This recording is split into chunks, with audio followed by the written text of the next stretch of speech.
In today's video, I'm going to teach you how to downscale 4K video to 1080p using Adobe Media Encoder.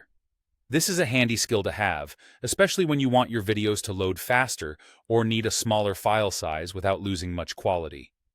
So, grab a seat and let's dive right in. First, let's talk about getting started. You'll want to import your 4K file into Adobe Media Encoder. You can do this by simply dragging and dropping your video into the Q panel. If you prefer a more traditional method, head up to the menu bar and click on File, then select Add Source. This action will effectively import your video into the workflow, preparing it for editing and conversion. Next, we're going to set up the format. Look over to the Q panel, where you'll see your video listed. Locate the Format drop-down next to your job. Click on it, and from the options, choose a format that supports your desired output.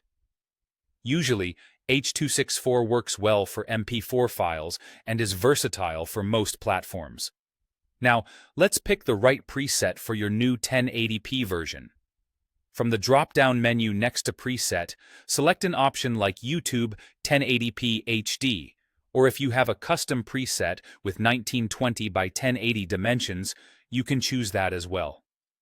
This is an essential step because it ensures your video will be converted to the correct resolution.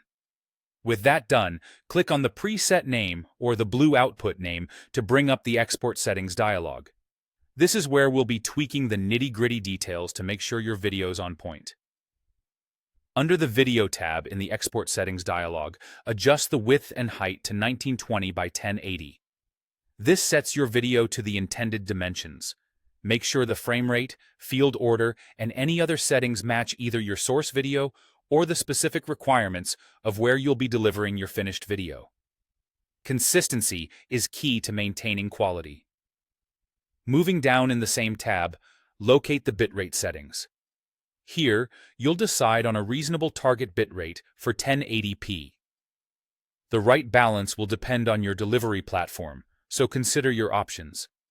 Aiming for a modest bitrate can help maintain a good balance between file size and video quality. Before finalizing everything, double-check where your video will be saved. Make sure the output file destination and file name are set appropriately so you can find your video easily once the conversion is done. Finally, it's time to start the encoding process. Click on the green Start Queue button located at the top of the Q panel. This action tells Adobe Media Encoder to begin processing your video. Once the job is complete, take a moment to review the final output. Open the file and ensure the visual quality meets your expectations and that the resolution is indeed 1920 by 1080. And there you have it. You've successfully downscaled a 4K video to 1080p using Adobe Media Encoder. Thanks for watching and happy editing.